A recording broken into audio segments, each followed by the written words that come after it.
Hey everyone, Avros here, and we're on to the next Lufenia fight, and the next burst weapon's been released. So we're back with the Heretic quest for Y'shtola's burst weapons release, which is up against Count Steam. So these bosses have always been really annoying. This fight is no exception. So let's just go through what the bosses have as far as their orbs and abilities go. So to start with, the orb they have appears at 79% HP and persists for the remainder of the fight, doesn't disappear and come back like some of the previous ones we've had. And for this one, it starts with a 25 count and is increased via healing your party for about 50% of the health from a skill. And for each person that's healed, whether they're at full health or not, it'll increase the count of the orb by 5. So with a full party, if you hit them all with a heal at the same time, then they'll go up by 15.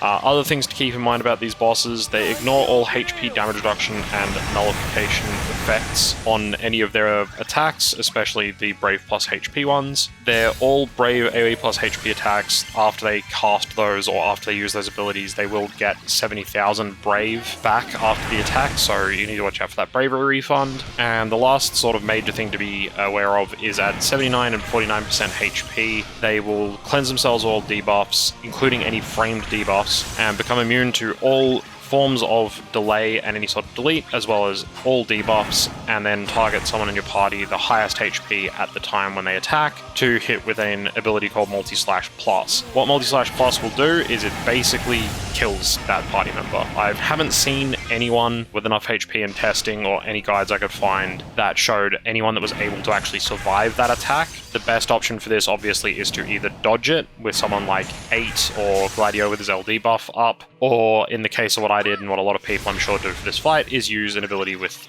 a character with the Last Stand ability, which allows them to survive on 1 HP from anything that would normally kill them, as long as they're above 50% health. So for this fight, for that reason, is why you'll see in my party composition that's on screen now, I'm using Y'shtola and Celes as the 2 Last Stand members, and for the third party member here I have Kuja. And what I had to do with Kuja, seeing as he has synergy for this fight, is remove a whole bunch of passives. So I've removed all of his HP passives from leveling up, any summon board passives that would give him extra health, so stuff like Bahamut and Leviathan, and then also took off one of his armor passives. I forget exactly which one it was, I think it might be Sanctuary, that gives you plus defense and plus HP. And if you wind back the video and check at the start, you'll notice that his HP is just barely less than Celes. For his maximum, he's got 16,306, and she's got 16,324. That means that when the 2 Multi-Slash Plus attacks are lined up for this party, Y'shtola, who has significantly more health at 22k, will take the first one and Last Stand, and then the second one, when it does its attack, will target the next highest HP at the time because it's based on the current HP, and will hit Celes as long as she's at full health because she's got the next highest, and they'll both get their Last Stand ability triggers, surviving on 1 HP, and then they can be healed after that to take care of that effect. Another thing you can do with the changes in sort of the scoring and how the quests are tracked now for the final objectives when you're doing these quests, can actually revive killed units and it won't count as a KO anymore. So I did actually have a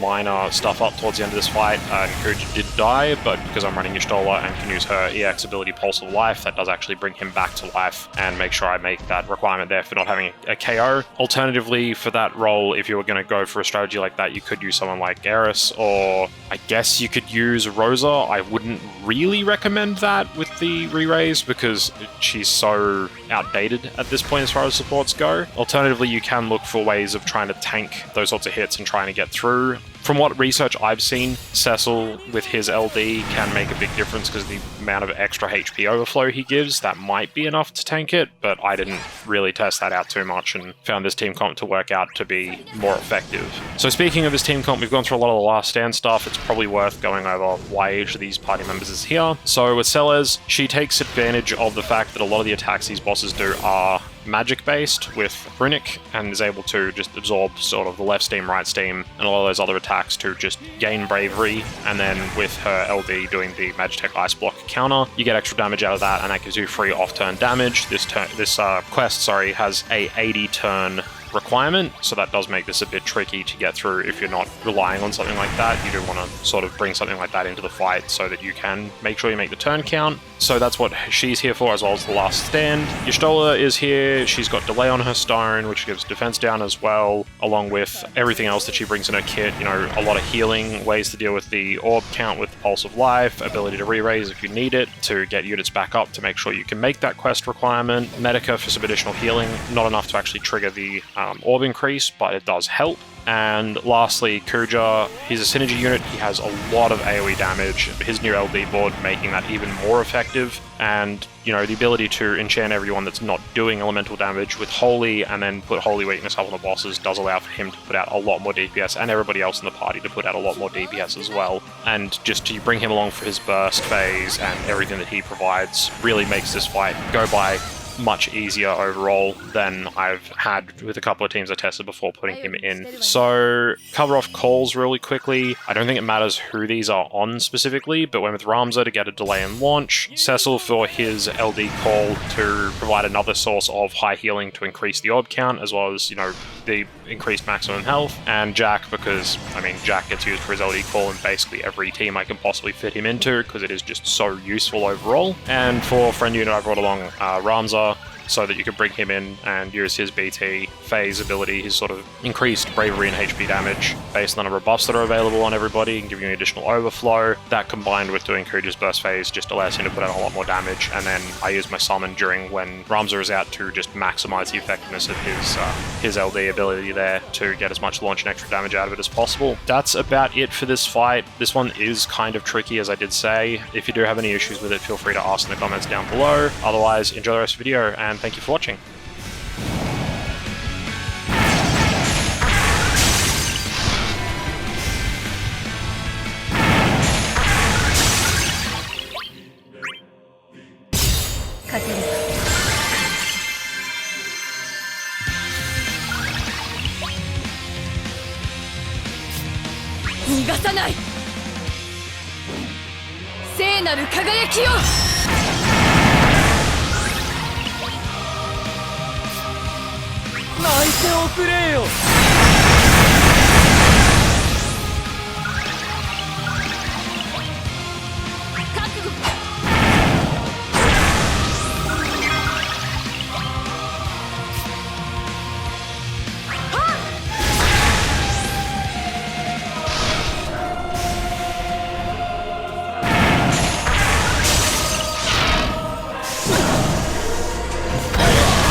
頼りにしてるわよ。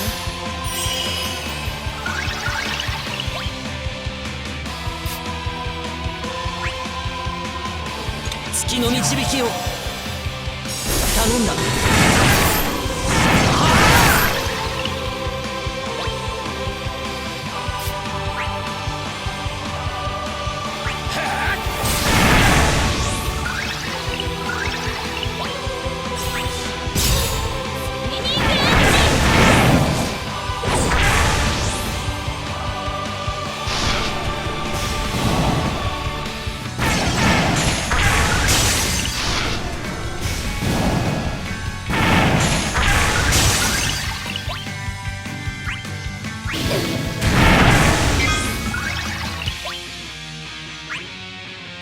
奏でよう。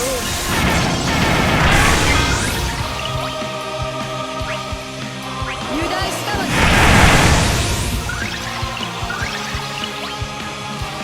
覚悟。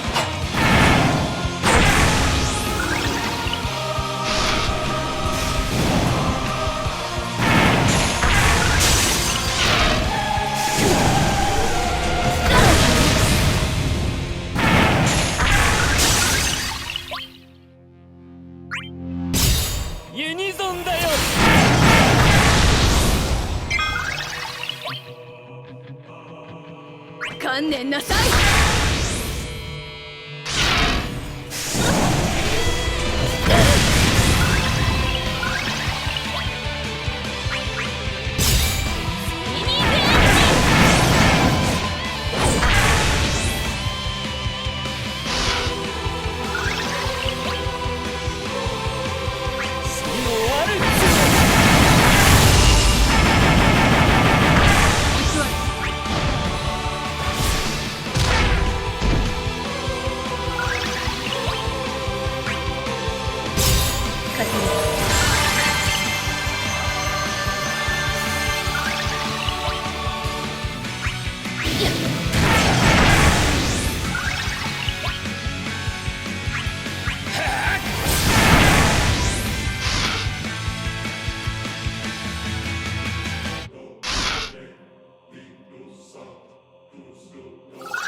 油断したわね。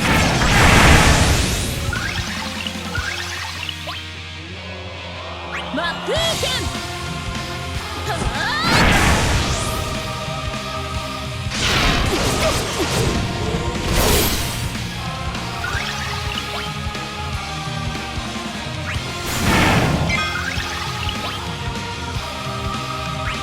頼りにしてるわね。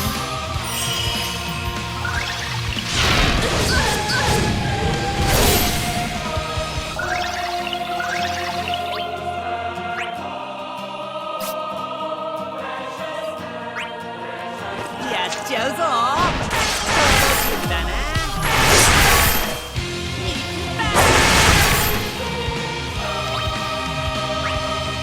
油断した。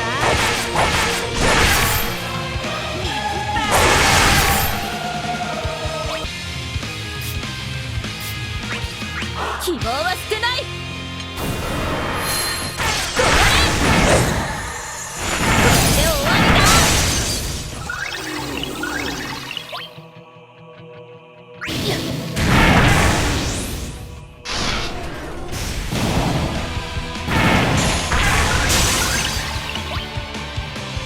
奏でよう。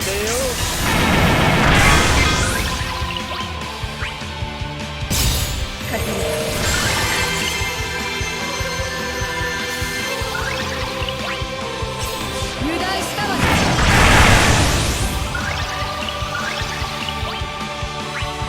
戦わないわけにはいかないようだな。逃がさない。僕は臆病者だ。それでも迷いはしない。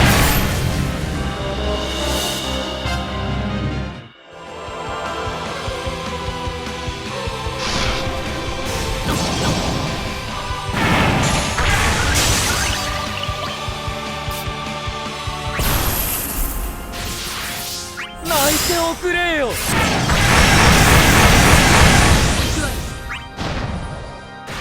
僕に任せろ。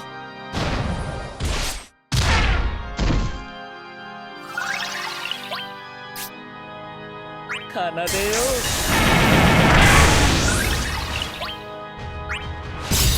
う。ユニゾンだよ。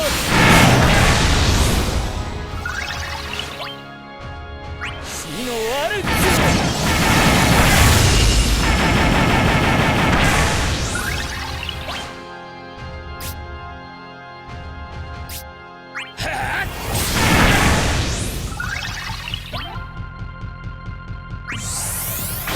が真の力。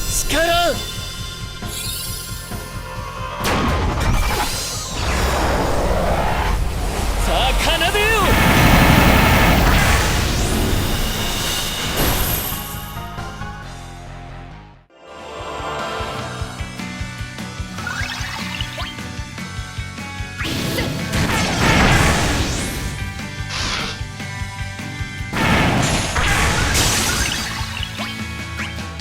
魂を引き出す。はあ、虚空を貫け。ほんの余興さ。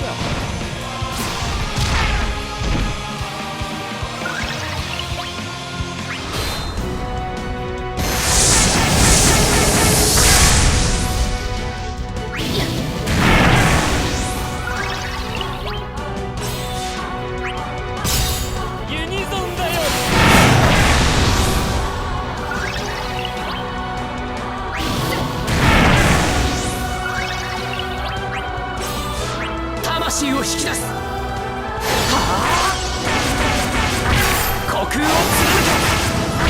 ほんの余興さ。行くわよ。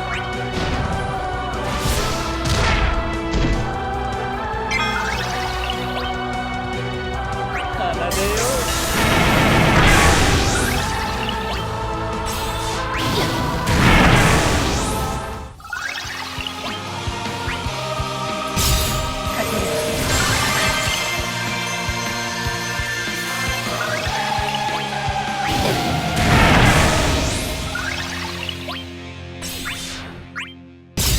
トリプルブレイク。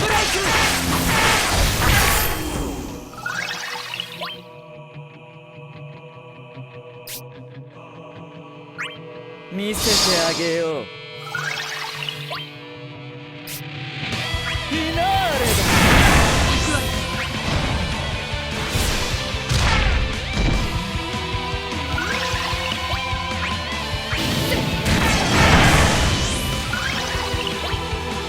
油断したわね。魂を引き出す。はあ、虚空を貫け。ほんの余興さ。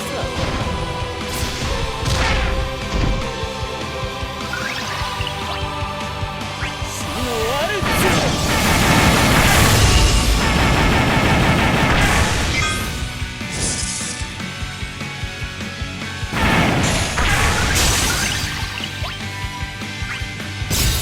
ユニゾンだよ。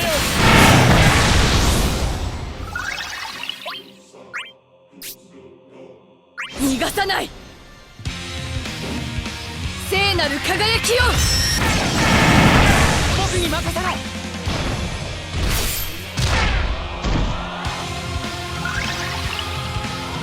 感謝するわ。ミニークエン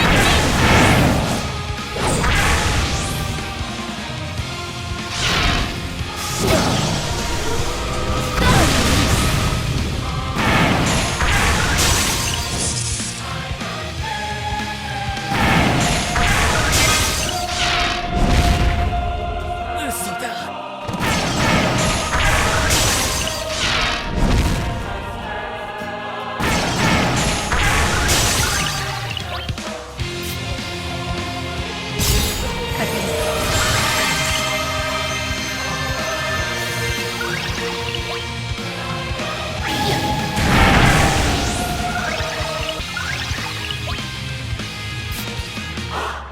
希望は捨てない。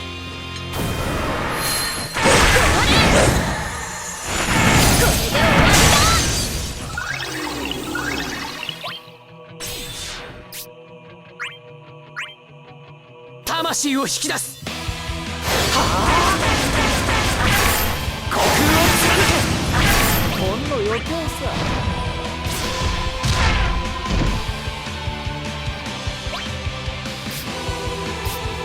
逃がさない。聖なる輝きよ。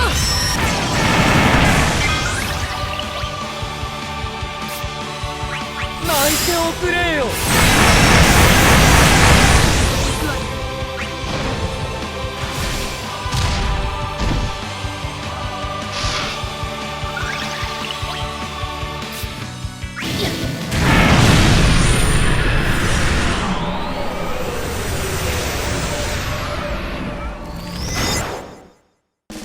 こんなものかしらね。